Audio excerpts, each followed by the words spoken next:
this destruction that took place with the Toronto Blue Jays and the Los Angeles Dodgers tonight. This was a beatdown. The Blue Jays, they really showed their will against the Dodgers, and they won 11-4. And it was a close game for a while. In fact, it looked like the Dodgers might win. It's hard to remember. They were actually up 2-0 in this game. And that sounds crazy when I see this final score of 11-4, but the Blue Jays do what the Blue Jays do. And they just outlast you, they battle you. 1 through 9, they're all tough outs. They foul pitches off, they don't strike out. I think they whiffed 4 times tonight against Blake Snell, and it might have been right for the whole game. Like, this Blue Jays team is a juggernaut.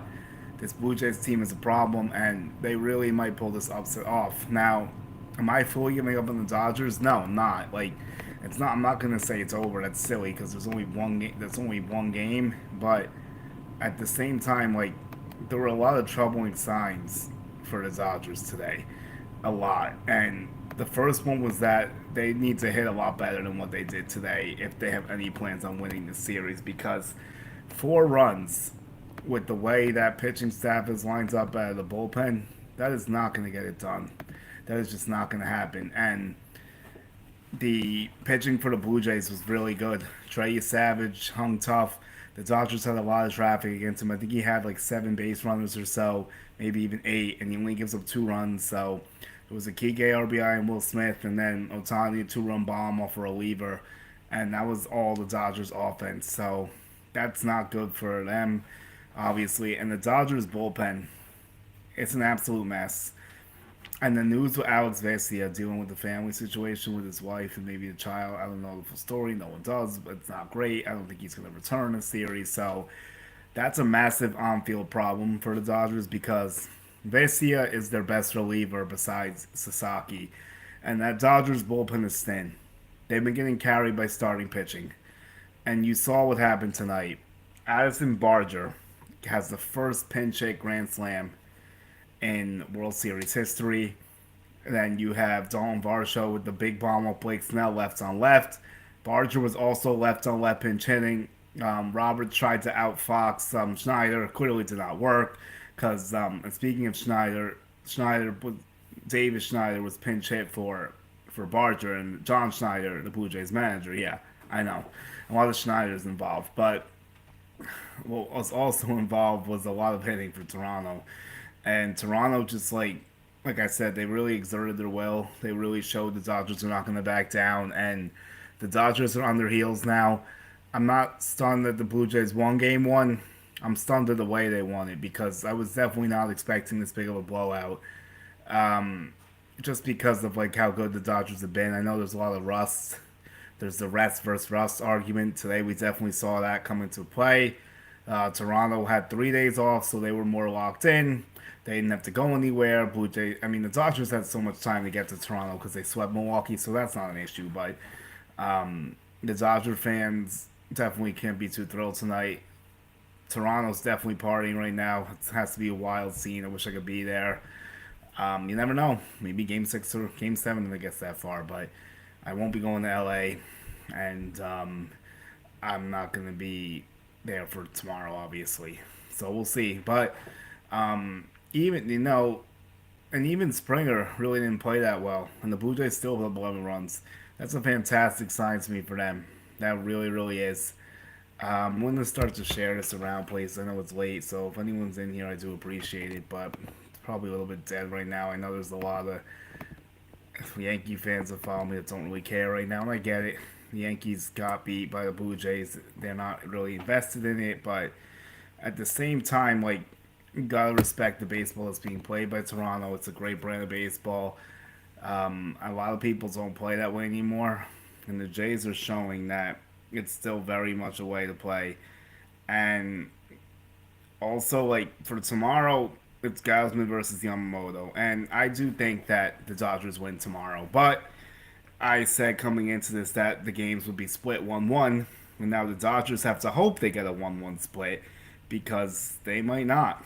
And if they're down 0-2, even if they're going back to LA, you don't know how that's going to go. Like, what if the Blue Jays just keep getting momentum and they make it a short series? I mean, the Dodgers have to win tomorrow. Like, there's no ifs or buts. They cannot afford to go down 2-0 with this Blue Jay team. Is it a death sentence? No.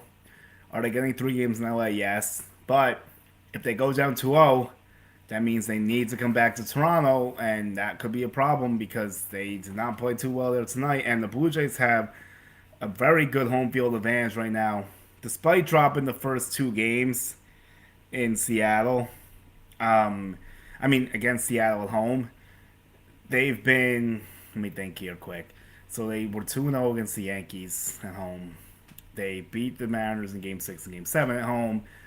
So they are 4-1, or 5-1, excuse me, in the playoffs at home. And they were very good at home in the regular season as well. So that's just something that is definitely a thing. But we'll see. Can the Dodgers get off the mat? Tomorrow, absolutely can, because I think Yamamoto's better than Gosman. So that gives the Dodgers an advantage. Now, obviously Snell was better than Savage, but the problem was that Blake Snell was so locked in that he was due to give up some runs and regress a little bit.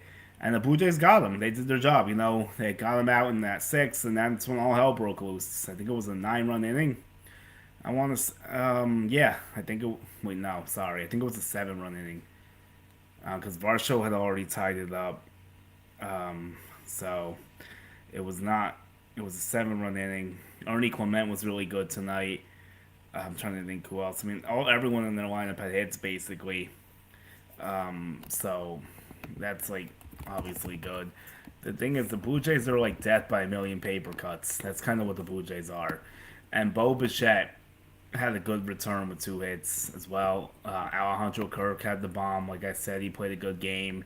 He also had 2 other hits, so he was really locked in. I had a feeling he might do well because he hits Blake Snell pretty well. So, yeah, Springer had 2 hits, actually, but it was nothing, like, too crazy. Like, he didn't have, like, any extra base hits. Then you look at Schneider was the only guy that was 0 for along with Straw, and then Luke's only got 1 at bat. So that's definitely a situation there. But I looked through the rest of this stuff, and Varsho, like, obviously the big 2-run bomb. Kirk with 2 RBI. Clement had that RBI. Luke's had a pinch hit RBI. I don't know why it's not. It must have been like a. I thought it was a hit actually, but there's. I have to look through that to see what happened. Jimenez had a ribby too and a hit. So let me see that scoring really quick just to like double check myself. Yeah, no Geeke, Will Smith, yep. Then you had Dalton Varsho, yep. Ernie Clement, yep. And I had it up right now. Yeah, Luke's walks. Okay, that's what it was. That's right. There we go. So we did not get a hit. He walked, and then he got another at bat. So that's what took place there. So, I mean, there's a lot of different ways that this could be phrased, but to me, like, honestly, I think that it's like, I don't want to say fool's gold because, like, it's not. The Blue Jays legitimately won tonight, but I don't think they should be counting their chickens before they hatch. That's the lightest way for me to put it, but yeah, that's how I'm looking at that. Let me get this link up to the people on Instagram, whoever's up right now. Yeah, we'll go with that. So, that now going through the rest of this box score here. Luke's had that walk. Has now lost command. And then things kind of just got ugly from there. It's definitely not what the Blue Jays wanted to see, but yeah, no, the walk wasn't from Snell. It was Aaron Sheeran, but Snell did put them in the bases loaded situation. Sheeran struggled tonight, gave up 3. Anthony Banda, who was like maybe the second best lefty behind Vesia, did not have it tonight either. He gave up 2 home runs, 1 to Kirk and 1 to Barger, and then Wobolski and Klein kind of settled in. For the Blue Jays, I mean, I have a couple comments here. Flaherty was good enough. He had the 3 batter minimum, and they got him out. Dominguez was solid, and then in the third 2Ks, he actually ends up getting the win. So that is something that can be good for them going forward. And then Fisher, I don't understand. Okay, like why the hell is this guy still pitching? I know it was a blowout, but he has been awful, awful, awful in the postseason. This guy's an ERA of 9.6. This guy cannot see any serious innings right now. 4 2/3, 8 strikeouts. That has to mean he gave up at least 5 runs in that time. He has not been good. So, and his whip is 2.14. That is terrible. So, okay. My friend Alex is going to join, I think. I will try to keep this going as long as I can to get him in here because I do want to hear his perspective on things and why, like, maybe Yankees people should be closer to Toronto than they would think because I've made my statement about it, why I would like to see the Blue Jays win the World Series, and it's very simply, there's about 3 reasons why I want to see the Blue Jays win the World Series. Number 1 is that I think for the good of the game, it might actually save them. It might help baseball, the Blue Jays win the World Series, because then the owners can't say that it was just because the Dodgers had the highest payroll. The Dodgers can be beaten. That's what needs to be shown here because the owners are going to cry poor if the Dodgers win the World Series. That's their method here to try to get a salary cap. If the Blue Jays win, then you can make an argument that you don't need to have the highest payroll to win the World Series. So to make things easier when the curtains shut down after next season, the Blue Jays really need to win this World Series because if they don't, the Dodgers will go back-to-back. And then there's even a chance they could three-peat. So if they three-peat, then forget about it. Every owner's going to be crying poor. The majority of them. So I mean, look. That's one reason why. Number 2, Donnie Baseball. Tom Mattingly really deserves a World Series ring after all the hardships he's been through with the Yankees just missing out on one before he retired by a year. The heartbreak in Seattle, he did get a little vindication with that against them almost 30 years later, which is wild. Almost exactly 30 years. So I'd want to see him win a World Series. He's one of the better guys in the game. I've met him before. He's a good dude. So, like,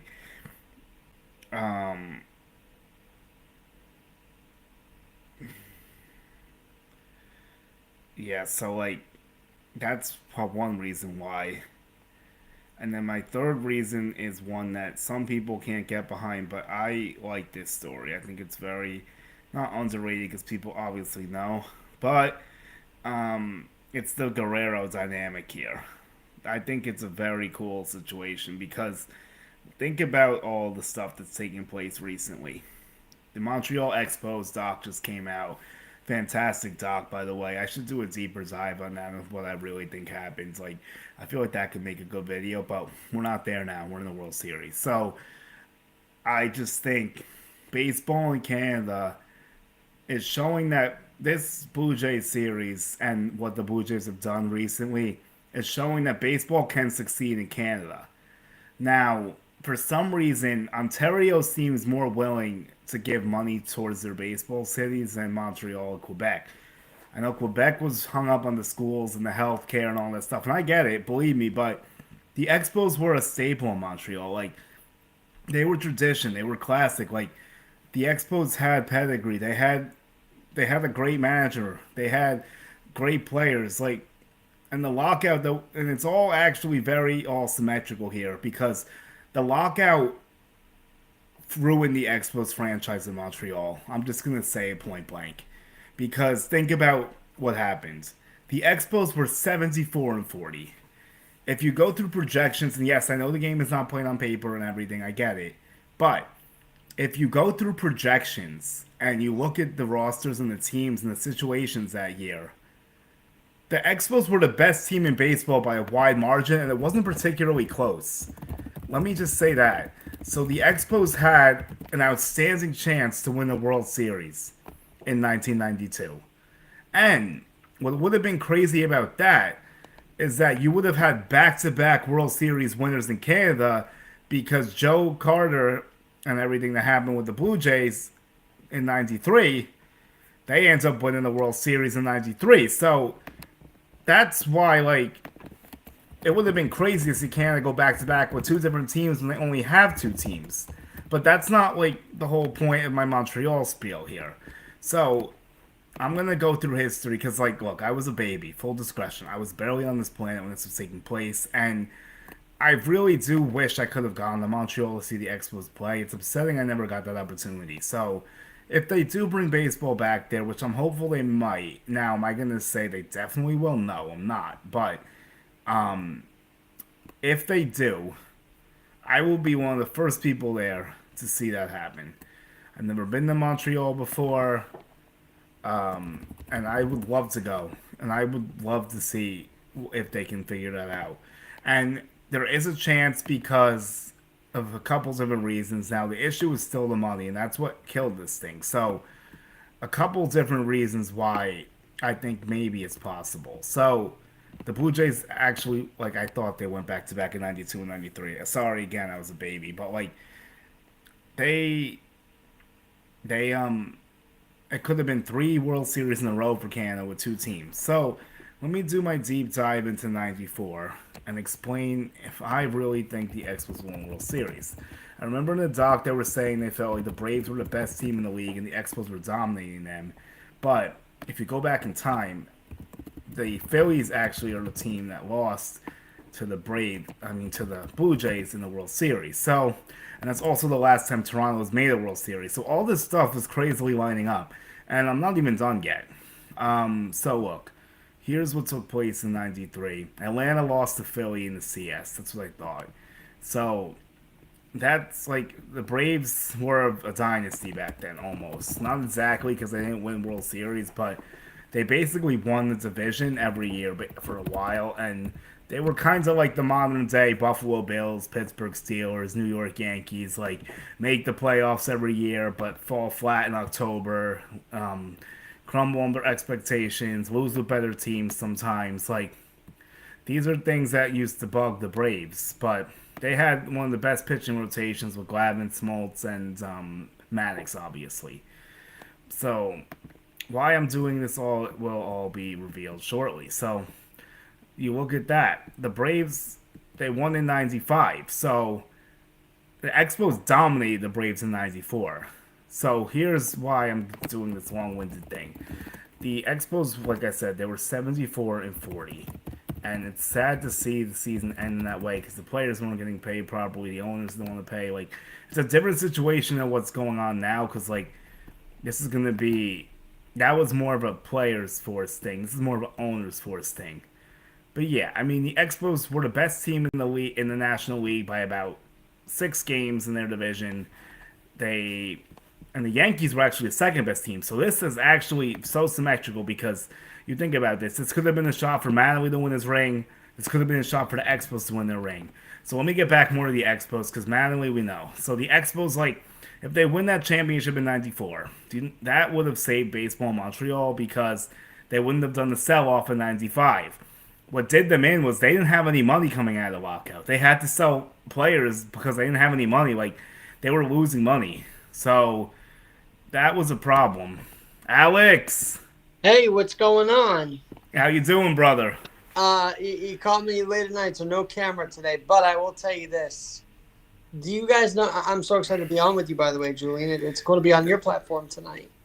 Thanks, bro. I mean, I should have thought of you sooner. I would have gave you more notice, but it was always going to be a late show because I do post games after the game sometimes. So I'll be hopping in the next couple. Maybe we could plan a better one so we can get you on the camera. But everyone knows what you look like, so it's cool. Yeah. I appreciate you coming on. Oh, no worries. Well, I have thought about this whole game tonight before joining because for your listeners, you may not know, this is actually the 32nd anniversary of the Joe Carter game-winning home run to win the World Series. And how fitting is it 32 years later they win their first World Series game since that night. So it's kind of that's full circle for a moment, but there's still a lot to go. And I don't know. Do we think 6 here? I don't think they're going to sweep the Dodgers. Maybe 5 or 6, though. No, I'm still thinking Dodgers could get it done. Like, my baseball mind is rooting for Toronto. I explained my part of my reasons why. I actually did some of the full circle stuff with Joe Carter, the Expos, Vladdy. Like, I'm getting into like this whole long-winded thing of like Don Mattingly. Like, it's all coming together, and it's actually the perfect time for you. So I was talking about '94, how it could have been a shot for the Expos to win the World Series. They were definitely the best team in the league that year. And then Don Mattingly on the other side, the Yankees were the best team in the American League. So we very well could have had a Yankees Expos World Series in 1994. And that would have been crazy for millions of different reasons. That could have changed baseball history because A, it could have either gotten Mattingly a ring as a player, or B, it could have saved baseball in Montreal. Because if the Expos win that World Series, they end up getting the revenue they need. The team doesn't lose money. Then they end up keeping their players, and they end up probably staying in Montreal because they would have had a World Series championship. So it would have been harder to remove them. So that lockout was just extremely unfortunate and really poorly timed, and it's really upsetting now as we're on the verge of another lockout after a 2026 season. Oh yeah, no, I mean we are looking at that lockout, but I'll tell you, I don't know, David Cohn, he was very pivotal in that '94 strike. He tried to get the deal going. The league wouldn't listen, but he played such a role in trying to avoid that strike. I got to give him credit for that, and really in being a player's player. He really advocated in '94. But yeah, Yeah. that is interesting because obviously the Expos tragic. Although I mean, in a way, you can consider what happened in 2019 their victory also because the Nats were the offset Yeah. of the Expos, if you will. So there's a bit of that too. But I get your point, and of course Vlad Guerrero. Now Yes, a that's lot of the Yankee third fans, layer of this. and I included, always think Vlad Jr. talks a lot, chirps a lot, if you will. But he's a very talented guy. He is one. There's a reason they locked him up for 14 years up in Toronto. They signed him for 14 years for a good reason, and I think he's one of the energizers of that team. There's no doubt about it. But I know that you want to tell the story about Vlad because, and maybe I missed that part, but No, I didn't fully get into it yet. We're actually getting to that now. That was like my third layer of this. I went down the rabbit hole of like '94, Montreal, Toronto, the lockout, Mattingly. Now we're at the point with the Vladdies, so the Guerreros, for lack of a better term. So go ahead. before we get there, I mean, I don't know if you saw this. There were Dalton Varsho. His father played with a Dalton on. Let me see. Baseballer had this great. Yeah, I didn't know. You know what's funny? I didn't know Varsho's father played until recently. I think I may have like briefly known that, but then like I didn't like fully grasp that. By the way, can we When just say this Blue Jay team has been a long time coming? Look, I know last year they finished in last, but I've always thought their lineup is one of the best in the AL East overall and in the American League overall. They always tried out Guerrero, Bichette. I mean, they had Bautista. They had all these uh, Kevin. I'm forgetting his other name, but they always had these guys in the Kevin lineup. Pillar was actually talking a lot about the series, and he actually thinks the Blue Jays are going to win it also. And he did spend some time with the Dodgers, so I think that was noteworthy to see from him. Well, yeah, and I'm just saying, all these lineups have always been solid for Toronto, no matter what year. I remember this was a Toronto team that could barely sell out the Sky Dome, and it would really only be filled up if the Yanks were up there, or a Red Sox team, or whatever else. I also remember they were struggling. Remember the Catalinato days where it was a rough stretch for the Toronto Blue Jays, and they had some really good talent. They had Vernon Wells, Catalinato. I can go on and on about I these teams. remember Um, Carlos Delgado was one of my favorite players in the Delgado, league. I yep, yep, remember yep. Carlos The Delgado. catcher at the time, Roy Halladay, obviously, rest in yeah. peace to Roy Halladay, one of the best pitchers we ever got to see throw the ball. So he was a stud, obviously. Well, yeah, and just it was a rough stretch because the Yanks would always beat up on them a little bit over the years. But 2015 they changed the corner. Then all of a sudden, they have that influx of Guerrero and Bichette, and those two alone have been cornerstones to a lineup that now has, a Dalton Varsho, if you will, Alejandro Kirk. I mean, what a postseason he's had, and people aren't really talking about him, but he had that big series against the Yanks. He had tonight's big 2-run homer. And by the way, Julian, we were talking about this off air. did tonight's game one? Joe Davis makes some really. He's doing good, but he makes some really odd comments. Like he said tonight's game one reminded him of the opening game versus or maybe Smoltz said that versus the Mariners. I'm like, no, it didn't. It reminded me of game one of the ALDS. Okay, they shut down the Yanks hitting, and then all of a sudden they explode for all those runs in game one, and they didn't look back. So I mean, this is looking like a blueprint for game one. Now people are saying, well, they've just exposed the weaknesses of the Dodgers. And by the way, I keep talking here, Julian, because I'm fired up. I'm sure you are as well. Yeah, I am. Blake Snell, does that not give you reminders of what happened in 2020 when Kevin Cash pulled him against the Dodgers as a member of the Rays team, and the Dodgers take advantage? I mean, yeah, it's just the only issue. Only thing I'll say was different was that Snell was not in command tonight like he was that night. Roberts tried to stretch Snell as long as he could, but like to your similar analogies that the bullpens both imploded, so I can understand that part of it. I think Blake Snell was due for a bad start. I really do. I'm not shocked the Blue Jays won tonight. I'm shocked by how much they won by. Like I'm not. There was definitely many paths for the Blue Jays to win, but I didn't see an 11-4 blowout coming. And you know what's great? It wasn't just a Vlad Guerrero homer. It was an Addison Berger pinch hit grand slam that's coming the off thing. the bench. I mean, come on. That's history right there because it's never happened in the World Series before. A pinch hit grand slam, left on left too. Like Roberts tried to outduel Schneider in the box. David Schneider got pinch hit for, and the manager, and he failed miserably there. Bonzo was awful.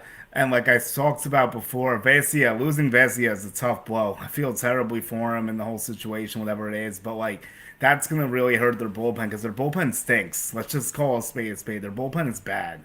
The only guy you trust Julian, they could be looking into Sasaki to help them get the next couple games here. So, and that's a rookie right there. So, that's interesting. Now, I want to make this point.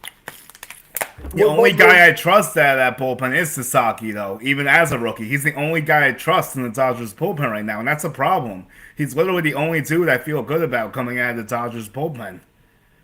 Yeah, no, I mean, I know Trinan's had his issue as well. So. I don't trust him at all. I can see the Blue Jays rocking him when he comes in. He's also up there, too. He's been around for a while now, and he's dealt with injuries. Time. The other thing is when we see Kershaw, I think he's going to pitch at some point. I know he's on the roster. He might get lit up, too, honestly. He might be food for the Blue Jays. Like, we don't know. Maybe he'll spin back one more, but, like, we know his postseason struggles. We don't need to go down that rabbit hole. And he's really at the end now, holding on for dear life, so... He did pitch well during the regular season, but he has not shown much in the playoffs. And actually, has he appeared in the postseason? Did he get an appearance against the Phillies? He was off the DS roster. Did he go in? I gotta look at this now. Let me just check. I want to make sure. Well, as you're checking, I want to follow up on the point that we were. Yeah, go ahead. My bad. Go ahead. The fact that a lot of our Yankee universe is anti-Blue Jays. Meanwhile, I look at it as. Look, let me check. The Dodgers, and I'm going to say it flat out, embarrassed the Yanks in their home field in Game 5. And I don't think I can root for a Dodger team to repeat because there's a legacy thing here where the Yankees still are the only team in really our recent time, to do back-to-back. And I would love it for the Yanks to keep that title. That's literally the only thing they have left to keep at this point, by the way, because everything else is gone. All nostalgia is gone. They haven't won in 15 to 16 years. Like, the way we used to think of the Yankees is very close to dead. So that would be the last pillar to knock it off, honestly. Like, this is not the Yankees we grew up with at all. And it's crazy because next year we're going to start celebrating 30 years of all these teams. So that's going to be interesting. 96-26. Yeah. So we'll have to see. But no, it would be nice if the Jays did that. And also, Donnie Baseball. I mean, people who are true Yankee fans know the journey of Don Mattingly. Yeah, I don't know it as well as I should because it was a lot before my time, but like I understand most of it. And well, just his struggles trying to, get into the managerial role. I had forgotten he was Yankee hitting coach from 04 to 07 as well. Yeah, that feels foreign to me. I don't even remember that, to be honest with you. And then I of course, actually interacted with him when he was the Marlins manager. Mm-hmm. The week that I think Jeter had something that went down with the team and the Marlins, and Jeter was involved, as was Stanton. Anyway, Don Lang has Yes. always been nice to talk to. Like, he's just been Yes, I the nicest agree. guy. He's a good baseball guy. Yeah. So I would be excited for him to win it.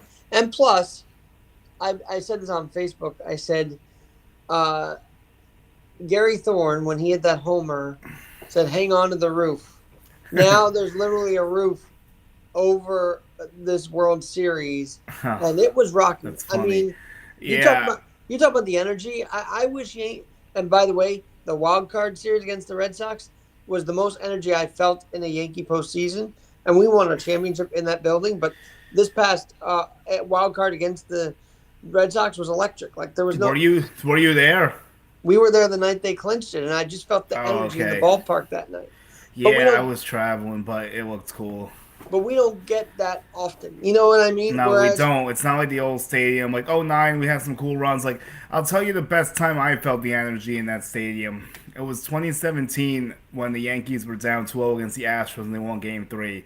And then the time when they came back against Cleveland when Greg Bird hit the homer. But how Those about were that 2017 wild card game against the Twins? I'll never That forget one too. game. That one too. Actually, I feel like the 2017 time was when I felt the highest energy levels in that stadium. That's when I felt it when I was there, but I was not there for Boston. Full discretion. So maybe you're right. The 2017 run to me was the one because like that was a team that overachieved. That's the only Yankees team that really overachieved in the. It's not the Boone era, actually. I'm sorry. That's the only Yankees team in recent memory that's actually overachieved, in my opinion, for the That most was, part. I believe, Boone's first. No. It was Girardi's ending. It was Girardi's ending, Last year? 2017. Wow. You can make an argument they overachieved in 2019 with all the injuries, but other than that, this Yankees team has not met expectations. They have not overachieved at all. Maybe 19 with all the injuries and 17 with Girardi. I felt the best energy in 17. That's just me personally, but was not there this year, so maybe it topped that. Oh, it did. I mean, you had Boston sucks chance going out. Well, to it is stadium. Boston. Yeah, that's true. You're right. It felt good. Also, All right, I'll take your word for it. We hadn't won a postseason series against the Red Sox in 22 years, Which is actually absurd, but like that's a whole nother problem. Anyway, I mean, look, and I still think Boone won 100 games his first 3 years for a reason, which is he stuck with his gut. Like, I'll always say that. I think that's why they won 100. They also had quite a roster around. In 2019, he was good. He was really good in 2019. That was the best job I thought he did because next man up really worked well. Away. I'll never forget DJ LeMahieu's Oppo homer, and I'm like, all right, we're going to the World Series again, and then all of a sudden. The only thing is that Game 7 would have been cold against Luis Severino, so I'm not even sure if they would have won that, to be honest with you. Like, if you wanted to, like, if you wanted to go down that rabbit hole, if they would have gotten there. But you never know. It's a Game 7. They would have forced 7. It would have been a big win. So, let's go back to the whole Guerrero dynamic, because I find the Guerrero dynamic very interesting here. I'm not going to say it's underrated because it's being talked about, but, like, I feel like it's not being talked about enough. Because you look at what Vladimir Guerrero Sr. did, and he was one of the best players in the league. He's a Hall of Fame player. The guy can hit any ball, doesn't matter where it was thrown. He was like the face of the Expos too, and that's why like when I was a kid, I thought the Expos were cool because I liked their designs. Like they played in this dome in Montreal, like it's in Canada. Like Vladdy Guerrero is like a Spanish legend playing in Quebec. Like he's one of the best hitters you'll ever see. He has his rocket arm in right field. Like he did so many things well on the fields. And then I got to meet Vladdy when I was 16. I went to Anaheim. They were doing some type of picture day for fans, so I met him, Torrey Hunter, Mark Teixeira, and K-Rod. So I have a picture of Vladdy I posted recently, and I was like, I'm rooting for Vladdy's son to win the World Series. I want to see him get the ring for his father because, like, he says he's going to give the ring to the father. And the fact that Vladdy Jr. is even coming close to following the footsteps and making his own path is like really incredible to me because think about how many players have failed in similar situations that Vlad Jr. finds himself in. Most of those guys don't turn out to be nearly as good. I mean, there are some good father-son duos, don't get me wrong, but like this could be one of the best we've ever seen in MLB history, rivaling the Bonzes and rivaling the Griffeys probably. It is kind of sad we didn't get to see them on the same field, but I'll tell you, I just remember when he was coming up, Guerrero Jr. was just so clutch, and that's why Yankee fans don't really like him because he actually has that clutch, arrogant thing about him. But also, I'm sure you might get to know him. He's probably a decent guy beyond all the I red. haven't gone to it yet, but I am looking forward to it. Hopefully next year.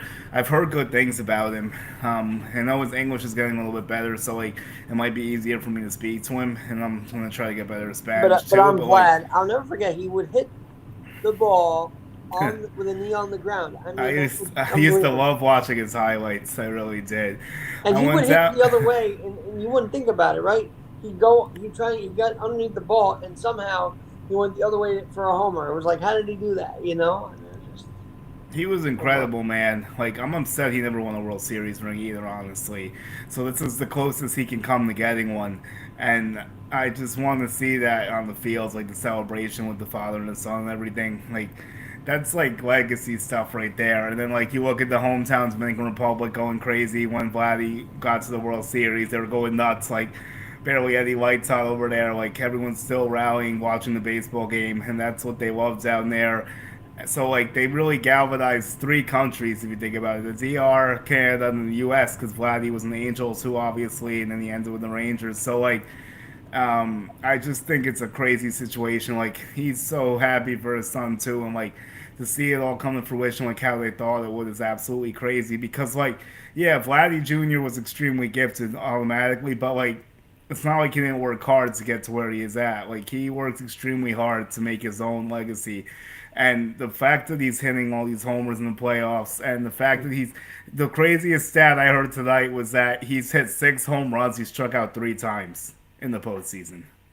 Amazing. I And just that, can't I even. think I can't Cam even believe wasn't that's. Cam. I can't even believe that's real. I'm sure Schlittler might have struck out Vlad. I don't know though, I but don't know who did. Whoever did is pitching really well. I mean, it's almost like it's like Joe DiMaggio stuff right yeah. there. Like that's what Well, they're and look, like. Otani's doing Babe Ruth stuff too. I have to say. Yeah, I yeah, have to say, six yeah. scoreless innings and then 3 homers. That's what Babe Ruth would I'm do. still in disbelief that that took place, and I don't even know if Babe Ruth ever did that, especially in a postseason game. That's probably the best performance of all time in the playoffs. So like it's really crazy to me how that all is going down. So like I think that here's how I see the series playing out. My original prediction was Dodgers in 6, so we have now shifted to Dodgers in 7. So now it's getting closer to getting off the Dodgers wagon here. But I did say we'll go 1-1, so I do think the Dodgers win tomorrow. I think they probably win the Otani start. I think the Blue Jays win the Glass now start, so you're going to be squared up at 2. And then Game 5 is going to be Savage and Snell again, and that can go either way. So I still probably believe the Dodgers may be up 3 games to 2 going back to Toronto, but Toronto could win the 2 home games and force a Game 7 and win in 7. Like, why not? The issue is how long are these Dodgers starters going to be able to carry this pitching staff? If they have another situation like they had tonight, the Blue Jays are going to win again. Like they need 7 innings from Yamamoto and 2 innings from Sasaki tomorrow. That's how the Dodgers win tomorrow. If anything else happens, then they're in trouble. Yeah, I would say Moto has really been living up to his expectations I love Yamamoto as a pitcher. I always have. I in the really wish Dodgers the uniform. Yankees were able to get him. Like I knew because like I follow him in the with my World Baseball Network work, so like I knew who he was, and like I watched a bunch of clips and stuff, and I'm like, this guy's different. He doesn't give up any homers really. He doesn't walk anyone. Like he's electric, dude. He pitched a complete game. No one does that anymore. He has special stuff. And he's the type of guy that's not going to get rattled either. Like you saw what he did in the World Series last year. Like he's had a very good resume. He's worth every penny the Dodgers paid him. Yeah. Does the payment plan thing though bother you with the Dodgers? Like, Yes, it does, but they didn't do that with him. I don't think because I no, think his not with money him. had They to did be that with straight up. Otani. Yeah, it bothers me a lot. I don't like it at all. I'm not going to lie to you, and I've gone on at length about that. Yamamoto's been nails though. A 2.82, 38 innings, 33 Ks in his postseason career. But his FIP is a little higher than his ERA, so maybe some regression's coming. I don't know. I see a 4.06 there, but they better hope that doesn't come tomorrow because they can't afford any more regression. No, they can't. And I always feel like Roberts is so funny with the way he does his bullpen. It's like one day he's locking him in, next time he just lets the starter go as far as they go. So it's always a I think it's interesting going to be adventure as with him. far as they go now because of the situation that we saw tonight. He's going to pitch them 100 plus, all of them, I think. I think he doesn't really have a choice. Well, if you didn't Yamamoto, think the Blue Jays were going to come out swinging, I would say you were wrong. I thought they'd have. I feel like they're going to have an offensive blowout this whole series. Like you just feel it coming. yeah, but I think the Dodgers pitching is so good that they're going to figure it out eventually. I mean, I'm not rooting for LA, obviously. I'm just telling you what I think might happen. But, like, I'm not heavily rooting for Toronto. It's kind of like, whatever happens, happens. Like, do I want to see them win? Yeah. But will I be distraught if the Dodgers go back to back? No. But it is going to create more problems down the line, Well, probably. I'm hearing that if the Because Dodgers win, there could be a lockout for sure in 27. that's the issue I'm having as well because all the owners are going to cry poor and use the excuse that we can't keep up with them. Like that is the problem. I'm not going to deny that. And then it gets worse because if the Dodgers win again this year, then why can't they win again next year? And if they have a three-peat going into the lockout, that's a complete disaster. We might not see baseball for a long time if they three-peat going into the lockout. So the Blue Jays, that's part of the reason why I hope the Blue Jays do figure it out. I mean, so far so good, but I'm not gonna overreact to one game. I just can't do it because the Yeah, Dodgers are but too I, good. I kind of, I kind of had a feeling they were going to come out with offense because I've seen the other two series. They just come around now. How about the guy named George Springer, who I thought was not left for dead. I don't want to say that kind of term, but Yeah, he was declining, and like we thought it could have been over. Kinds of like he was not good last year. He's been incredible, and he's a Yankee. You talk about a Yankee killer. mhm. Him and Vladdy Jr. together, like, and Bo Bichette too. Bichette was good in his return tonight. That's a good thing for Toronto as well. Yeah, no, I mean Bichette, you need him there, and in fact, when he got injured, I thought that was going to affect their playoff run entirely. Like I'm like, Yeah, oh my god. they've really avoided that greatly. I mean, the Yankees got mopped up by them before. The Mhm. um the Mariners could have beaten them though. They had them. They just blew it by going not using Munoz. Like See, the here's why I Mariners could wouldn't have be so easily mad if won the that Blue Jays won. series. I understand that the Blue Jays talk smack and all that, but That doesn't even bother me. I don't even care to look, be honest with the you. the Yankees did this to themselves. You have nine That's games what of them. I'm saying. They did it to themselves. So people getting mad about Toronto is just like you're crying over spilt milk and like sour grapes. The Yankees caused this. This is and the Blue Jays did what they had to do and they took it to the Yankees. But these were all self-inflicted wounds. 9 games of Devin Williams, and I'll still never forget that or understand why we kept going to him. And I don't have an answer for you either. and so that was the big mistake. They And could have easily won the division, and if they win the division, we may be having an entirely different conversation right now. well, look, I don't know if the Yanks would have could have been the Dodgers in the rematch, but I think everybody would love to see the rematch. I don't know how Well, that would have gone. here's how it would have gone. The Yankees would have had the top seed. The Blue Jays definitely would have beat the Red Sox. I still believe that. They would have faced Toronto at Yankee Stadium instead of starting in the Rogers Center. I don't know if that would have been enough of a difference because the Blue Jays were just better than the Yankees. I'm not sure if that would have made the difference.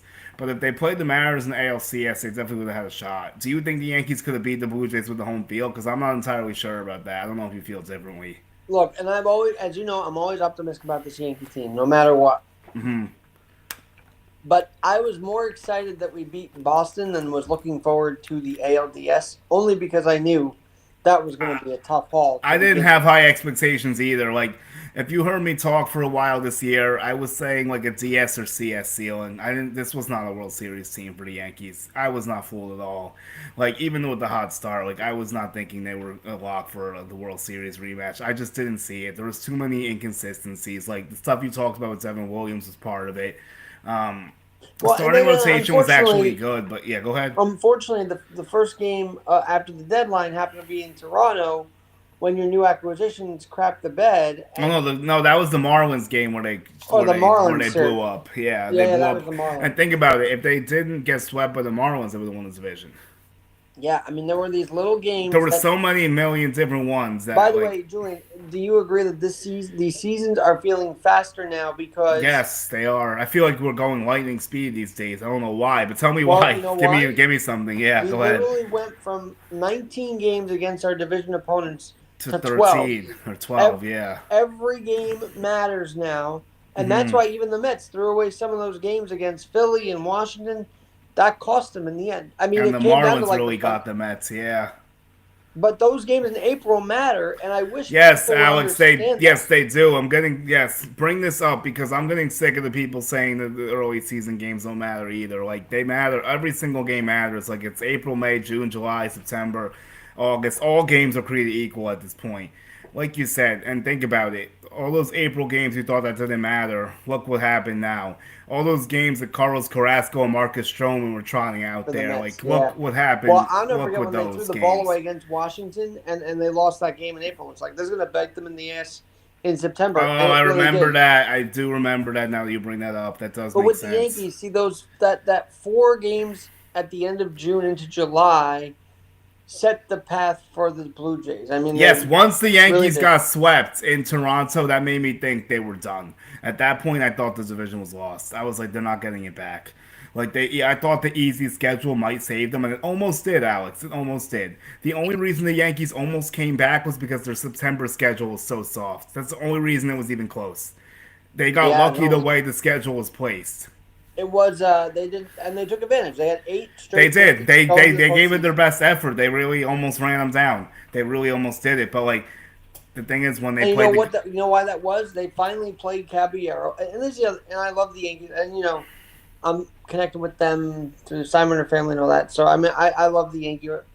I have connections, but I want to say this. go ahead. I wish they acted on Volpe earlier. I had seen the Yeah. game where he dove. And I have connections to Volpe, so I feel very similar to you about what you're about to say, probably, but go ahead. No, I mean, I just think we knew in May that there was an issue there. Yeah, I I don't know what wish, they were doing. Like, why couldn't they handle that better? Like, I don't get. They but I do this love with that they injuries can't. all the I love time. Caballero. I think he should come back next year. He's a Well, really he's good under asset. contract for a while, so that's good news for you. He'll be back for a Oh while. no, he was great. He was. I called him He's an gonna be injection. back. Don't worry, he will be back. I think they have 3 more years of control there. He was the shot that they needed to get to the postseason. I mean, he really stepped in there. And of course, we're going to hear the Lombard and the Spencer Jones stuff, Yeah, and I'll we're going talk to also about hear in that. this offseason who we pick up. Look, I still would rather Belly over Tucker. I don't know what it is. I love I'm on the Belly. Tucker train.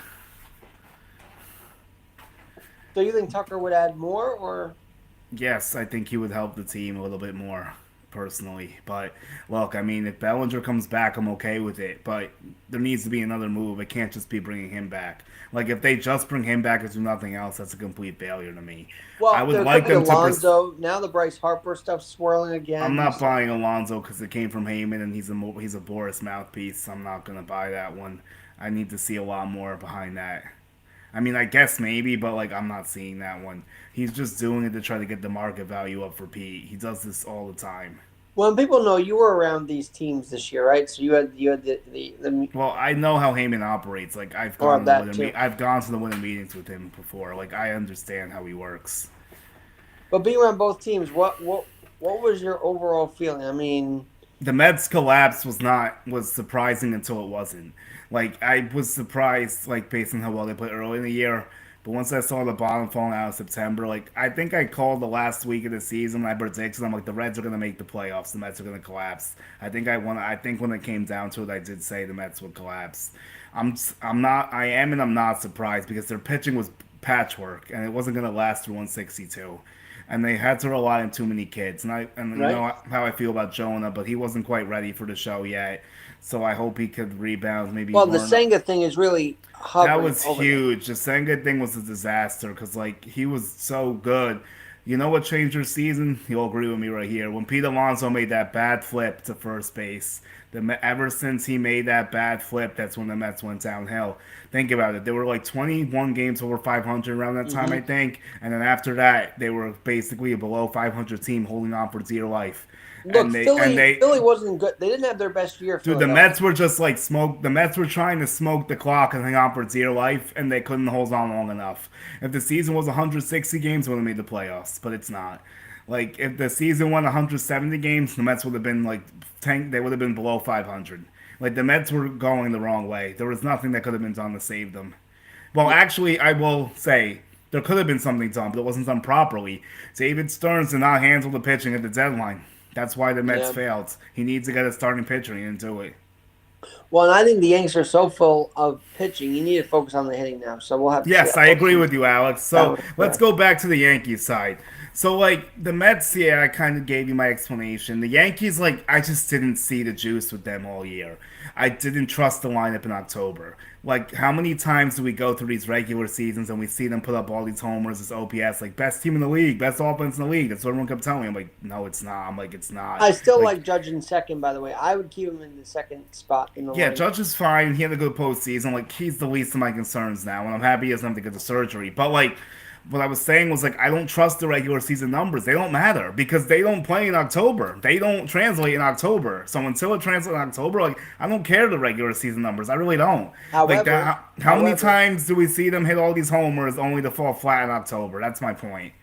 however, I do finally feel like for the first time ever, October was not a different animal for the Yankees. What we saw in the postseason is sort of what we saw in the regular season. It Yeah, felt that's fair. That is fair. You're actually right. There wasn't that much differences. The only thing is that they didn't hit too well for most of it. But like their pitching bullpen problems carried over. Yep, they couldn't figure out the bullpen all year. That was the same issue.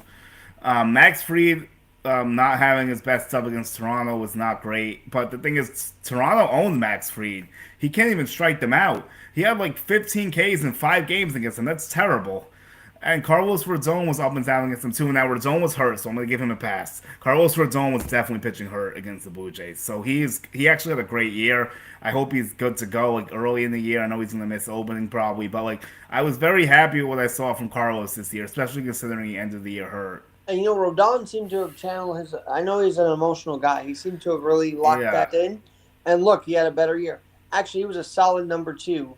And I yeah, he still, was worth the money for the first time since being a Yankee. You could actually I, say he was worth the money he was being paid. I still say this rotation, if you keep Cam in there, is going to be ridiculous. It's Yeah, going to Cam's be. gonna stay. He's gonna do his thing. Now, would you add a guy like Alcantara or Freddie Peralta maybe? Because those are guys that interest me. Because I want to stack the deck. The Yankees need to stack the deck somewhere. I want because look at how you could do it.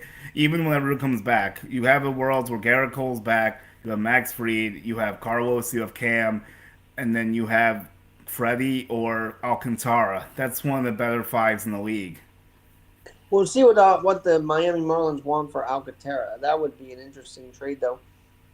He only has And one then year. He only has 1 year left to control. Like it's gonna happen. I mean, he's going somewhere. I don't know if it's gonna be the Yankees, but the Yankees are definitely picking up the phone on that. and you look at what They this tried at the guy. deadline, by the way. They did try. I'm pretty sure they have tried a couple Well, times. supposedly they tried for Skeens at the deadline also, Well, but I I'm don't not. think Yeah, well, yeah. Let's not. Yeah, it's like in left fields. I'm not I really don't gonna think go there Pittsburgh's now. going to get rid of him. That's too. It's too soon. It's too soon. But what I will say is, you talk about a Dodgers win hurting the league. It hurts these individual cities, right? So then, and what I mean by that is, Let's see. you'll you'll see all these cities want to make moves to build up their team to compete with the Dodgers. Yeah. So you could see a Skeens move because they want to compete with the Dodgers. So they'll get the younger kids in there. I don't know, something. I feel like if the Dodgers win the World Series, it will impact the very local baseball markets more so than before because they'll try even harder to try and compete with them. Yeah, the thing is, like, I just don't see a Paul Skeens trade because his value is too high right now. I don't even think a team has a package to put together from it's realistic. He has 4 years left to control, and he's the best pitcher in the league, arguably. Him and Tariq are 1 and 2, however you want to slice it. Oh, and Um, how did they get rid of Key Brian Hayes? I remember him on the Pirates. That was actually the Reds picked yeah, up some really good guys at the trade deadline this yeah, the year. Reds are okay. They're kind of like a little above average. They gotta get their hitting better, but they made the playoffs. I mean, they didn't play that well, but they played better than the Mets. So like, I don't think Skeens is getting moved yet with 4 years left to control because like I don't think any team has the package to give the Pirates that makes sense. I just can't see it. By the way, we talked on my podcast One Leg Up with Alex Garrett a while back. I haven't caught up with you since, I did put your plugs in my link, by the way. If you want to give me and better links, so you could send them to I me, and I so could like appreciate put them that. in. So after this, if you want, you can do that. I so appreciate that. But I was gonna say, but we haven't caught up since. The Philly pitcher in that game against the Dodgers, I feel really bad for him. I don't Oh, know why Kirk Ring, people, yeah, Kirk Ring, yeah. and I bring that up because I just felt like that was a postseason moment that Philly's like, what are you doing? Well, you know what? You try. Fans are like, what are you doing? You try and be in that situation. The noise, the stadium, it just in that moment. I understand Riamontu pointed down to first, but you don't see that as a pitcher. You know what I mean? You don't see that in the And moment. here's the other thing, if we're going to be honest. The Phillies were screwed regardless. They were not winning that series or that game. They were still going to lose. It was just a matter of when and how. They weren't hitting. The Phillies lost because they didn't hit.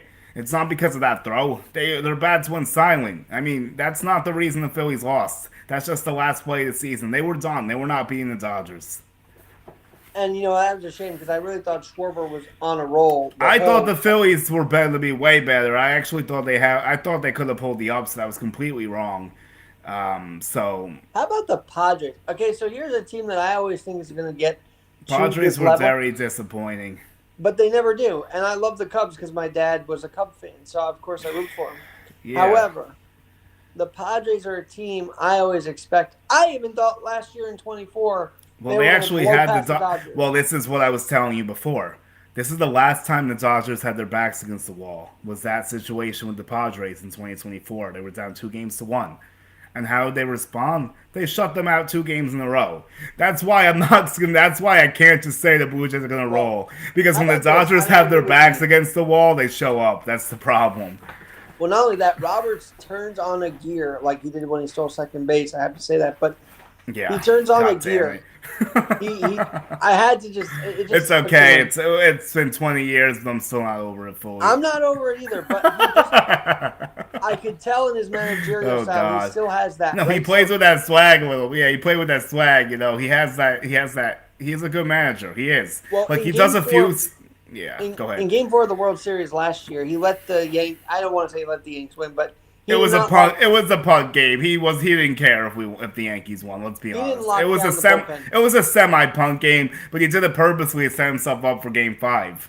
And then Game 5, what happens? The Yanks go up. What? They light up Flaherty, and then his Yep. bullpen's ready because he didn't use anyone in Game 4.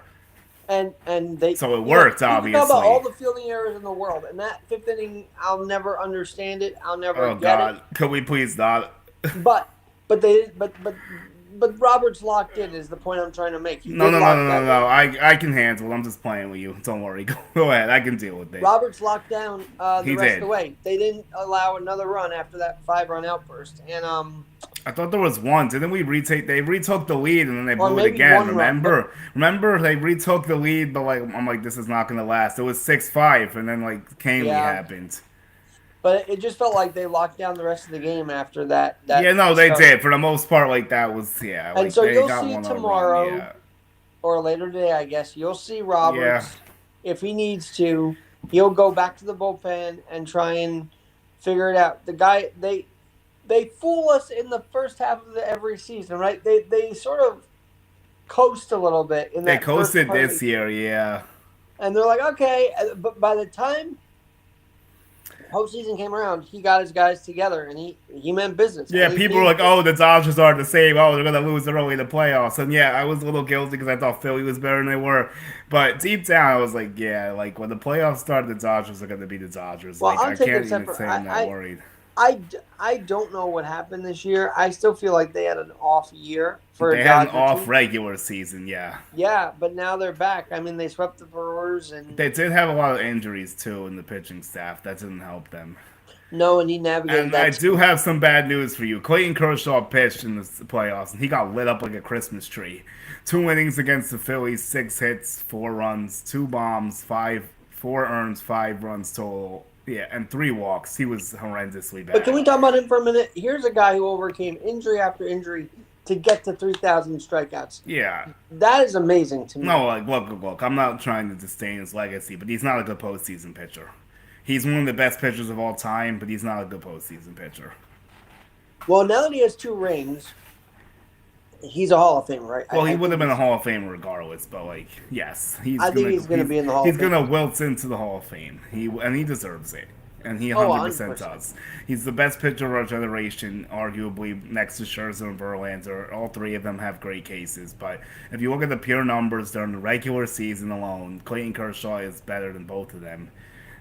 So I think And we may that, never see 3,000 strikeouts ever. I hate to say it like that, but I don't know. What about Skeens?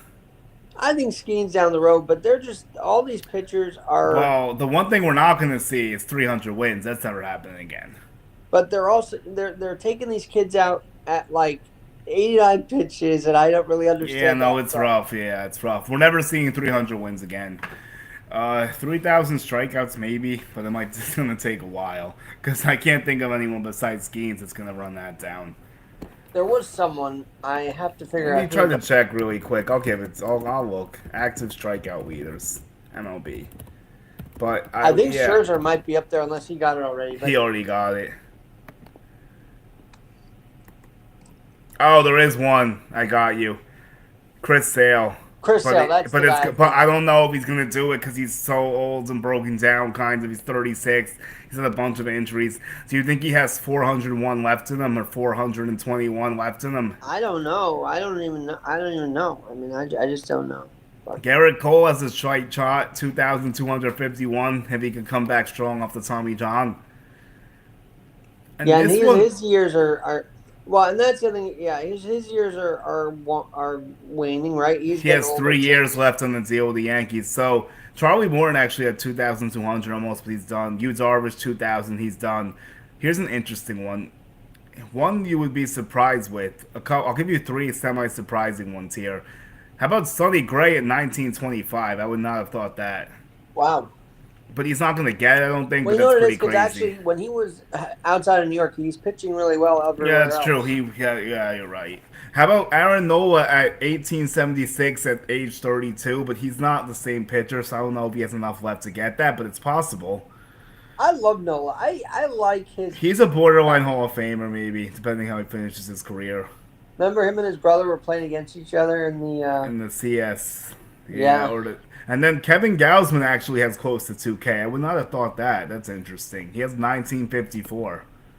Yeah, by the way, Savage is great, but I mean, Gausman, what a rock for that rotation. I mean, my goodness. If he's been solid for the Blue Jays this year. So. I think Gausman's going to get lit up tomorrow. I have a feeling the Dodgers hit him. Just because, some guys have some good numbers against him. And they have a lot of lefties that can give him problems. But the only thing is his splitter can neutralize lefties a little bit. But Trey's splitter is better than Gausman's. But Trey didn't have his feel for the split. I really thought what Trey did was very impressive. Because, he really did not have that great of stuff. And he still gave them a good chance to win. Only gave up 2 runs. And he still struck out 5, even without, his best stuff. And you know what? From what I can see, he never got really into trouble at all. Well, he did kind of, but he got out of it because, he had hits and base runners, but, he kept getting out of it. How about by the way, the Mariners in Game 7? I'm still disappointed with what took place there. But They really should have. They really should have won that game. Hitting all of the double plays to end the inning was really frustrating to watch, and then their fielding errors. It was very odd to watch that too. But. Yeah, and then the decision to not use Munoz, and then doing a sack bump for Leo Rivas was definitely not the move either. That doesn't make any sense to me. So, yeah, I mean, the Mariners had a great year, but a disappointing ending. It would have been cool to see them make the World Series too, because they never made it before. But I mean, Toronto for 32 years for the first time, that's pretty cool too. I mean, we'll see, man. It's gonna be fun. So let's start ending because it's late. But I want to ask you some Yankees thoughts. Okay. All right, we'll end with Yankees because we're both Yankees people, and a lot of people listening probably want to know how we're feeling. Hey, Alex, there we go.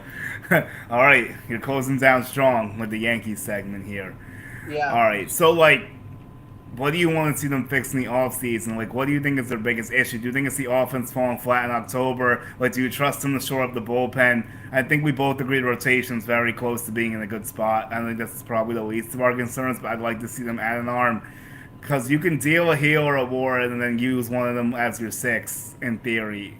And then, It just felt like we did not fill a couple of voids this past year. We tried. And I think Belly was a great addition. Yeah, tried is the key word. That's what they keep doing, and they keep failing. We tried with Bellinger to fill some kind of void that Soto left. And he was solid, but in October he disappeared, unfortunately. And his Octobers have been very uneven. So that's another thing you have to think about if you bring him back. His October numbers are not phenomenal. And then people forget in May or April, Oswaldo Cabrera goes down with that horrific Yeah, that injury, kind of was under the radar, hurt more than sliding people into home, realize. Yeah. and they did not. I know they tried with McMahon. They did this, that, and the other, but they could have filled that void too, Bro, and they just I've didn't. been talking about third base for 2 years. I just don't understand how they continue not to figure that out. It's been a problem for years, even beyond two, probably. The only time it was semi-solid was for half a season last year with Jazz Chisholm playing third when Or how Glaber was about the I miss second. the Geo days. Bring him back. I don't know, but Yeah, fortunately, Gio's. I don't think there's much juice left there. But like, that was the last time he really felt fully good about third. McMahon's okay, but like his bat is not the best, and like he really struggles against and lefties. you know what? His For all defense intents is and very good, and he did have a good postseason though. For I would say he did play well in October. I'll give him for that. all intents and purposes, I still think we missed Glaber. I mean, letting Glaber go might have been an I issue. mentioned that as well. It's just like something was off with the Yankees and Torres. That's like I think there's some behind the scenes stuff there. And why was he like one of the few players that Boone actually held accountable? Like no one else was really held accountable. Like why was Glaber the only person that was really held accountable? Like Alex Verdugo was jogging down the first base line and he was awful and nothing ever happened to him. Like Glaber Torres was way better than Alex Verdugo. Like why was Verdugo given so much runway? I'll never understand. He was not good. Yeah, no, and I forget about him for a second. That's And so think interesting. about what Trent Grisham did this season and why they couldn't just do that switch. Like Grisham was ready to go and they just didn't do it. Grisham was unbelievable this year. He has to. That's a guy that needs to come back, I think. But I don't mm, know because like I think his market value is going to price him out, and I'm also worried he got exposed in October because like his October was really bad. I know it was. Well, they all had a rough swing, except for Judge. Actually, Judge had a really I solid know it's upsetting few because Judge games. was like the only person to show up and it got washed away because no one else did. Let me Here's my ask you thought, this though. though. Go ahead. My thought, though, is we cannot waste Judge's few more years here. Like Well, they're getting close to doing it. They're almost there. I mean, he's still very good, thankfully. So like, he's gonna he's win. phenomenal. I think he's gonna win the MVP actually over Cal. It's gonna be. It might be semi close, but I think Judge is gonna win it. And he should. I mean, Cal, you have a great case for. Would I be upset if Cal won it? No, not really, because like he deserves the award too. But Judge is just a little bit better. Like the batting Well, title and hitting all the they might homers. factor Like in some of the injury that Judge had this year. That's going to be an issue. But Cal just had an all around unbelievable 60 home run. I mean, what a season! I still think he gets the MVP. But we'll have to see. As far Well, as I'll what the tell Yankees you fan, why I think Judge gets it. Because you look at the sports books, he's a heavy favorite. I think that's why. Because like the books know, like if Judge wasn't gonna win it, he wouldn't be a heavy favorite. I think he's gonna win it. Maybe well, I'm now wrong, but we'll see. you asked me my thought. I just think they need that bat. They need that bat behind Who is that Judge. bat? What? Who's Who is that that bat? bat? I have a few names that I've tossed around. I'll try to give some different ones I haven't like gone on air yet, but like I have a couple. Obviously, like Kyle Tucker. I don't need to say much more about that. I know you want Tucker. I do want Tucker. I did like Bellinger in some respects, but there needs to be another piece to this. I can't. Even if I can bring Bellinger back, but I need to add something else if that happens, like to your Oh, point. 100%. You So know what I look, wish we got? I mean, I wish we got a couple guys. let's hear. Suarez, I really wanted. I thought Yep, he'd be a I great was on addition. the Suarez train for sure. I And then, definitely was vocal about that. and even before he re-signed with the Dodgers, Teoscar Hernandez was on my brain I too. know Teo with the Yankees tried. I think it just didn't quite materialize. Teo is such a good October hitter too. Like that's the guy you need. And you know they tried Kike too, but Kike went back to the Dodgers. Kike has Yeah. such a good October hitter.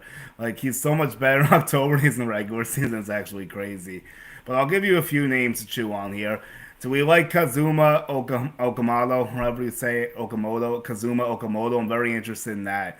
And I Japan. think there's a Okay. little Matsui connection there. So like maybe he can finally help us put one across the finish line. It's been a while. They got to get someone.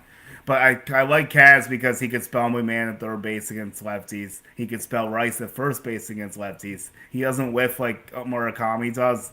He's a good contact bat. I think his defense is pretty solid. He's only 29 years old, so I think there's still some room to grow. I Hmm. think he would be excellent for the Yankees. I don't know if they'll do it, but I would definitely look into that. That's a name. Man, I remember we get so hyped when these guys get posted by Yeah, by the now you Japanese, can't get hyped because they all go to the Dodgers. or yeah, or I don't even know. I don't even hear about it anymore. It's like I remember when Kei Gaio was posted, and we were Oh all like, "All God. right, let's go get him," and we Oh got him. boy. I mean, that was Could we not? And then Tanaka one of those? Or Tanaka was. I'm not sure if he was a straight signing or a posting. I'm trying to remember. There's a pitcher too that's out there that I might be interested in the Yankees getting. I gotta look through my messages really quick. by the way, Suarez is not a free agent this year, right? Or is he a free No, and agent? Henio is a free agent, but the thing is, they got McMahon now, so they're not gonna sign him probably. And Yeah, McMahon, I like McMahon's addition to the team. I thought he was good, but it's like we're missing that.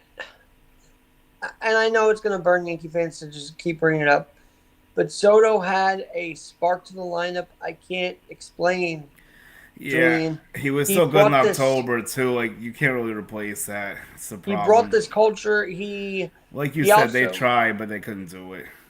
he yeah, and of course Giancarlo's postseason was really surprising because I thought he was going to follow up with last postseason and do like the same Well, thing I this year. think he might have been banged up. He didn't seem like himself. Let me ask you this though. I've definitely brought this up on a few shows. How do you feel like Stanton's clock is looking? I think if he gets off to a bad start next year, you have to consider pulling the plug. The Yankees can't afford to be inflexible with him anymore. If he's not going to show up in October, then there's no reason to keep him. So I It's been don't. a love-hate relationship with the guy because when he's on, he hits these unbelievable homers. Yeah, he's not But worth the money he's being paid, though. If you think about it. but unfortunately, there was a regression because I'm used to the Stanton that He was a does beast during the regular season too. It was actually yeah. opposite this year. It was a great regular season, and October was a no-show. But I was used to the guy that sort of makes out in a bases loaded situation like he did in the top of the fifth. Like that was not surprising to me. That's where I feel like I land on that. So Would you be willing to let him go like if things don't start well for him next year? Like how much leash would you give him next year? Because I kind of want to like open up the ZH spot. I think it's time. Like I'm not saying to cut him on the spot, but like how much more are we gonna let this go on for? It's not working. Like I know he's come close to helping them win a championship, but like ultimately during 162, it's not working well. it's a rough stretch. Now, one last thing. And you know he's gonna get hurt and miss time and all that too. So like you We, have to we can get prepare into for it anyway. The Boone Cashman running it back again, but Oh God, I'm not into that either. but here's why they're doing it, and I think it's because Let's hear. Cole was injured. We didn't get this guy healthy. That like I they're know trying that's to what they say this all the time. It's like the same song and dance. But look, I mean, look, maybe this time this is finally it. Like I don't know for sure. I mean, look, Boone only has 1 year left after this year, and they're going into a lockout. So like, if there was a time to blow it up, it would be after next year. Give it one more shot next year, I guess. Like I hate saying run it back because like it hasn't really worked. Don't run it back. Well, fix the roster and run it back, I guess, because that's what we're gonna do. But like. Would they actually consider moving on from both of them if they fail again next year going into the lockout? I don't know. Maybe they would at that point. Because how many more times are you going to keep banging your head against the wall with the right. same formula and expecting a different result? Good regular season, above average, semi elite, get ran over in October, either the DSCS or the World Series like last year. Like I get it for one more, I Yeah. guess, because like there's not really great options probably to replace Elam right now. But like I'm just not like excited about it. Well, they need to add that spark, and I don't know if an Alonzo spark is the answer because he's getting older too. And he's Uh, also all or nothing too a lot, even though his average was better yeah. this year. But he does Well, driving a lot of runs. he can be a run producer. Bryce Harper, another guy that's a little older, and I mean, I don't know if that's the I answer don't. either. It's not gonna happen. I don't think. I think they kind of poured water on that. Like I think Dombrowski and Harper has some miscommunications, but he doesn't want to actually trade him. It would be an interesting idea. Like I think they could have did it a while ago, but like would I take it once the right circumstances? Sure. Yeah. But here's a few other names to chew on. I like. I've talked about Kwan before, but I don't really think that's gonna happen probably. So I'll dismiss him. I'll give you my favorite name outside the box. You will love this, but gonna have to move the infield around a little bit. Ketel Marte. Okay. The Diamondbacks want to deal Marte. It's not a secret. Like he's gonna be out there. I know you have to put Jazz back to third, but if you get Ketel, that's a guy worth doing that for. I like it, and then, yeah. I mean, I don't even know. exactly what it would cost, but figure it out if Right. he's out there. I need to figure out who else is on the free agent list. I got I to do can that. give So, you a few other ones. Josh Naylor's an interesting name, but the of Mariners course, and probably actually had a re-sign really good him. postseason this year. I No, really thought. Naylor's actually really good, but like the Mariners are making the priority to re-sign him. I would have liked Suarez instead of McMahon, but it's too late now. Unfortunately, I think I would have liked that as well, just because he gives you more offensively, and his defense is not as bad as people think. I thought he did all right defensively. He's not going to be a Gold Glove winner, but he's not that bad at third That base in my grand slam opinion. was unbelievable. Like that grand slam was. He was Yeah, due for that. I know he was good. He had a good run in the end. I know it's postseason was not great overall, but he did lock in when he had to. And he had a few. I think he had a hit in Game 7 too, if I remember correctly. I think there was at least one hit from him in Game 7. Now I've Another been hearing people want a new catcher. I don't even know who was the free agent Well, catcher. people are talking about JT Realmuto platoon with Austin Wells, which I could get behind a little bit. I wouldn't hate it. Like at first, I was kind of like no, but now I'm like, you know what, fine, because like he's a vet, he's looking for a ring. He could platoon right. He's not going to play all the time. Like I could do that, sure. It shouldn't cost too much money at this point in his career. Yeah, no, it's But are you willing to put Ben Rice at first base full time? That's the look. caveat with that. I was I don't very. like him. I don't like him defensively at either spot. To be honest with you, I wish he could just DH. He's a great hitter. That's for That's what I sure. mean. That's what I But mean. I trust his field. I could get behind his fielding a little bit in 2026. I guess at Look, first, not really a catcher. I he's think just a kid. I don't think he's good behind the plate. For Eduardo Perez to attack him the way he did, like saying, "Oh well, that's because of inexperience." He's a kid, and you know what? You gotta get him through that moment and then move on. You know, move forward with him. But I trust him. I like him. I think he's got to be around the Yanks for a long time. So You know, he's gonna stick. Like he's a good hitter. Like the reason why moving Stanton will be appealing is because you can get off Stanton, you DH Rice, and then you get a real first baseman, and then it looks a lot better. And then like yeah, you get a guy like JT to platoon, and then like, you could go from there maybe. But like I don't know. I'm I don't trying to know what think. happened to Austin. Austin had a really good I'm most of not the out season. on Austin Wells. I think he'll be fine. He actually does a lot of things well still. His average needs to improve, and his OPS needs to improve. But he's not. I'm not out on him. He's had a down year for sure. I think he could kind of figure it out. I'm trying to think of another name. I saw the free agent list. I sent it to my friend the other day. It's really not as good as you would like it to be No, the honest. market's not really hot right now. Because there's a couple names, but like they don't necessarily fit the Yankees. That's the problem. Let me check this message I sent with my friend because I was talking about the top 10. Like Harrison Bader was listed as 10th. Like No, that's yeah, all. Like Harrison. that's all you need to know. Like he was listed as 10th, and he actually is decent, but he's not coming back. So like we don't need to worry about that. I But think like Sanchez got really is no longer with the Orioles, but I mean, I'm gonna say absolutely not. I no. know some people are saying they want to do that. I would not at all for a million different reasons. So we don't need to really go there. But I'm trying to look at the list. It's not great though.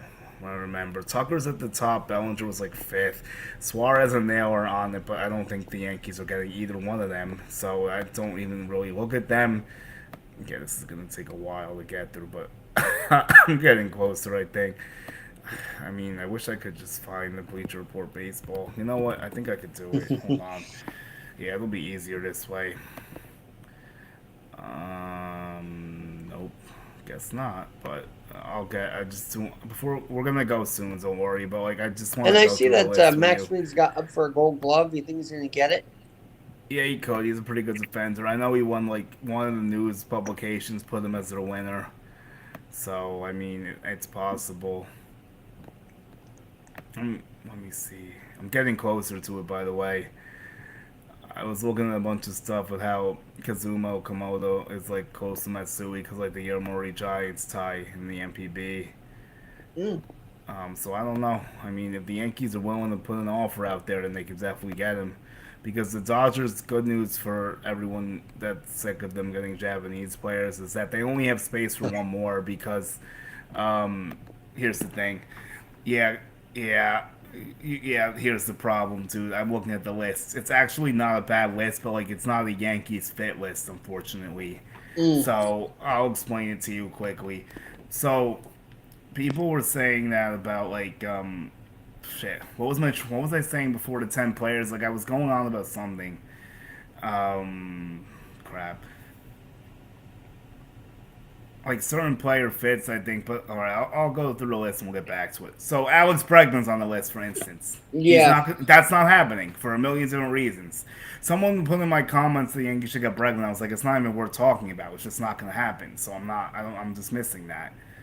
Well, I think we lost him, but he might be back. We'll see. But um, I'll finish that thought. So it was like Bo Bichette.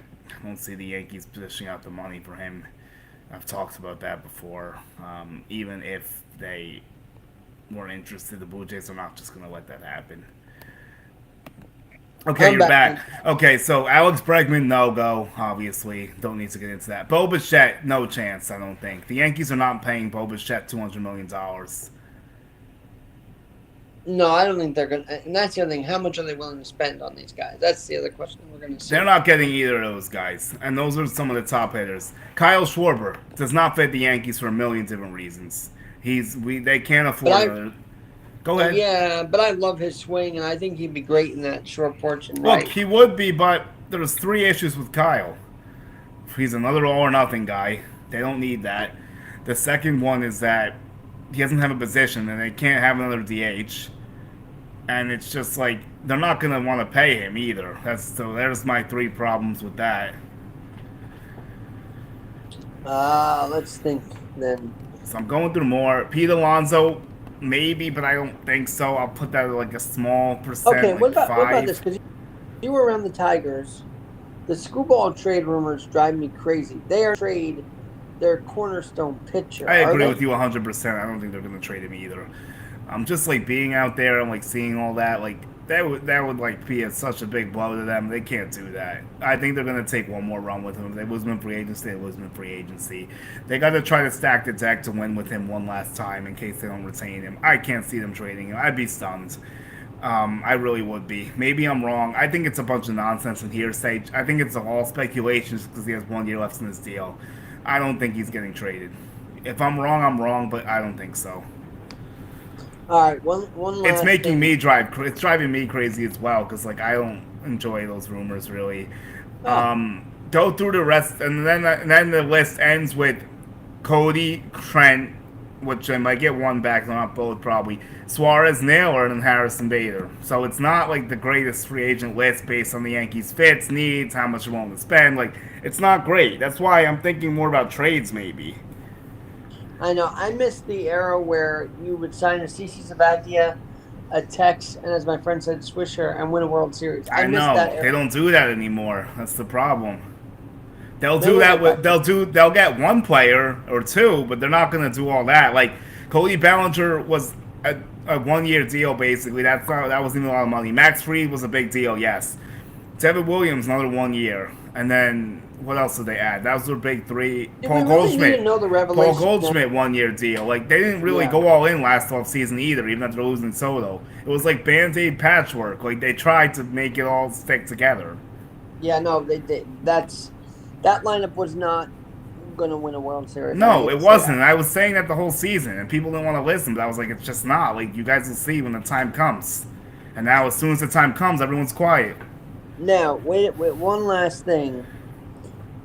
The Ohtani to Toronto rumor, I guess they almost matched the Dodgers. Why would he go to Toronto? I don't understand that was a possibility. That could have actually happened. I don't know. It could have. Really they were definitely the runners-up. I believe that wholeheartedly.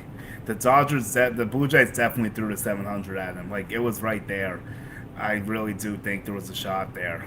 It was kind of close, I guess. But, like, he wanted LA for a million different reasons. Like, I don't actually think the Blue Jays were ever going to get him, but, like, they were in the running.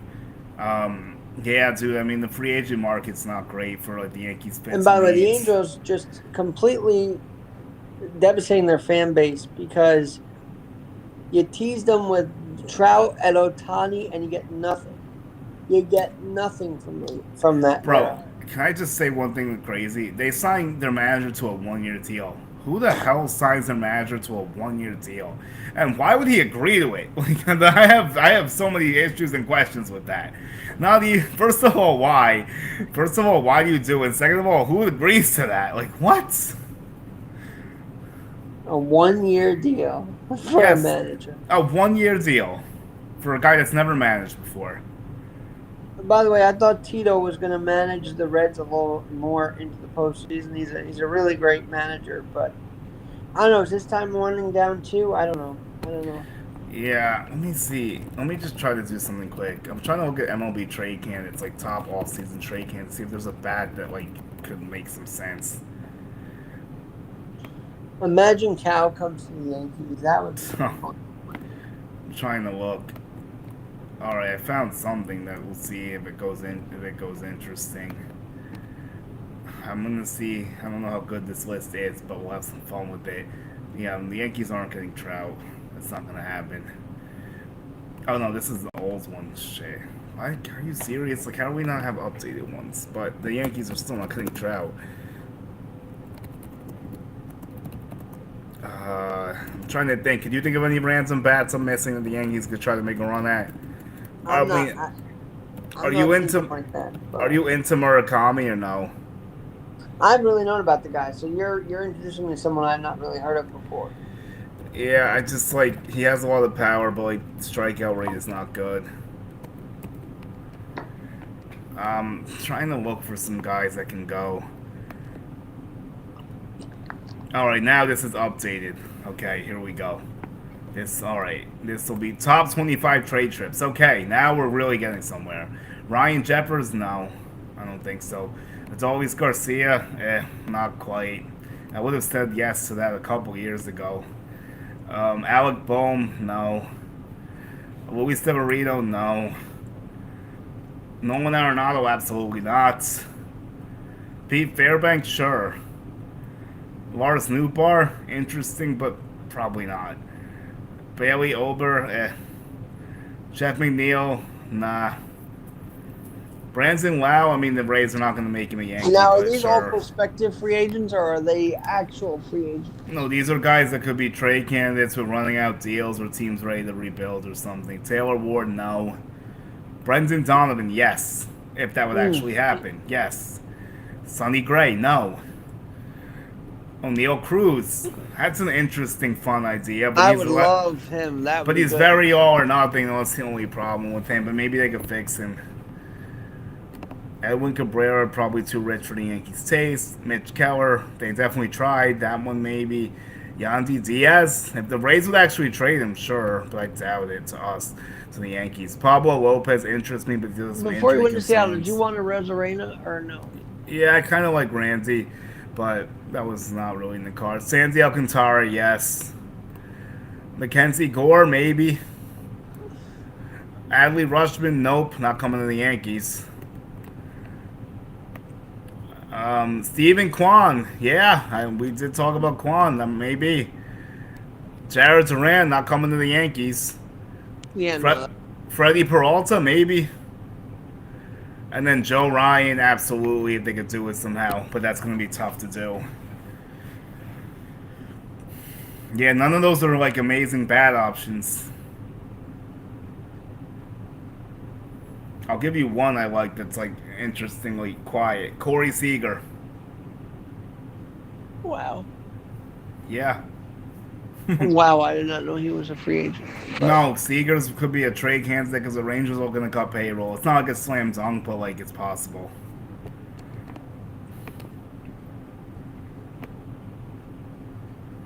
All right, I think we're going to cut it, Alex. It's been one hell of a ride. I'm ready to rock and roll. But this has been fun.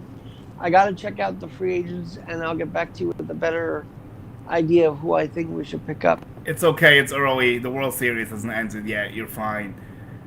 I'm going to drop my handles. Need to drop yours. So check me out on YouTube. It's the Julian Guilarte Show. If you search my name, you find my channel. X on Twitter is Julian Guilarte 1. Instagram is Julian Guilarte 11. TikTok my name. Facebook my name. Check out World Baseball Network on all platforms and Latino Sports on all platforms. Alex, take away your platforms and let everyone know where they can find you. alexgnyc1 or One Leg Up Alex, Instagram and X, and we post a lot up there, as Julian can tell you. And yeah. I'm sure that NFL Sunday is going to be fun this weekend. I know you're a Jet fan, and I am so sorry about that because that is I just. actually quit the Jets. I'm wearing a Lions shirt right now. I gave up. Well, I'll tell you, the Lions Look, you didn't are an notice? interesting Look, team. look, I got the Detroit Lions shirt on. And I'm not even kidding. I'm actually being serious. Like, it's not a Well, joke. you're starting to fall in love with Detroit, so it makes sense to me that you love them. I'm done with the Jets. Like, I'm actually done. It's very disheartening. And then the Yes, Giants. it Look, is disheartening, and it hurt me a lot. Like, it wasn't an easy thing to do. Like, you think I want to switch teams in my 30s? Like, no, it's a little bit fraudulent, to be honest. But like, I just can't take it anymore. I'm done. Like, there's no hope. Like, I'm not just gonna subject myself to like losing every single season and with no end in sight. Like, I'm good.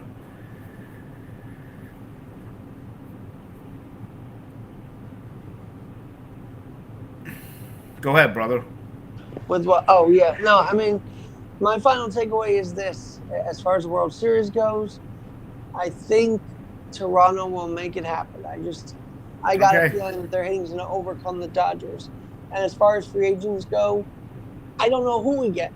I feel like I can't bank on anybody right now. So we got Yeah, to see because how it they don't plays know out. what the budget's going to be. Like, what Hal's going to allow. Like, are they going over the tax? Or is he trying to cut payroll going into the lockout, which would make me blow my minds out. But you never know. And then, yeah, no, the Giants at least have hope. The Giants have a quarterback. Oh yeah, the So Giants. If the the Giants win Giants, tomorrow, 3-5 is still doable in a yeah, 17-game week. exactly, dude. Like, look, and even if they don't win this year, at least you know you have a quarterback. And the Jets haven't had a quarterback since I was a baby, probably. So I'm about good. And their ownership's a circus. Like, it's ineptitude, it's embarrassment. Like, the head coaches change, the GMs change, the players change, the quarterback change, the owner's the one constant. Until he gets out of the way, that team's going nowhere. 100%. Well, I'm going to say that for tonight, Julian. This was awesome.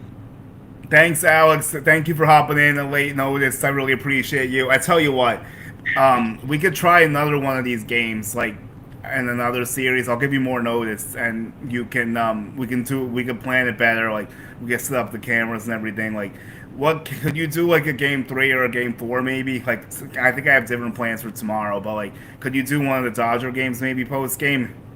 Oh, definitely. I'd love to do that. By the way, I couldn't help but think of that game one from last year, and that's another reason why I want the Dodgers to lose. So, it's Oh just. yeah, no, look, like yeah, no, like the back to back thing I get, like the baseball's trying to save the Well, and lockout I also, I mean, get. people say that the Blue Jays chirped. The Dodgers were like talking smack the whole championship, parade and all that. I don't know. I just. Yeah, and I'm not bothered by the Blue Jays chirping because they own the Yankees. They backed it up. Like, what are you gonna like? Why are people even complaining about it anymore? The Yankees had their chance to shut them up and they failed, so they can say whatever they want. They got nine embarrassed by the Blue games, Jays this year. 9 games they let go to waste. That's where I think is the difference. Yep, that sweep in Toronto. That told the whole story. All right, man. Great catching up. I All want to do right. this again soon. Yes, I'll hit you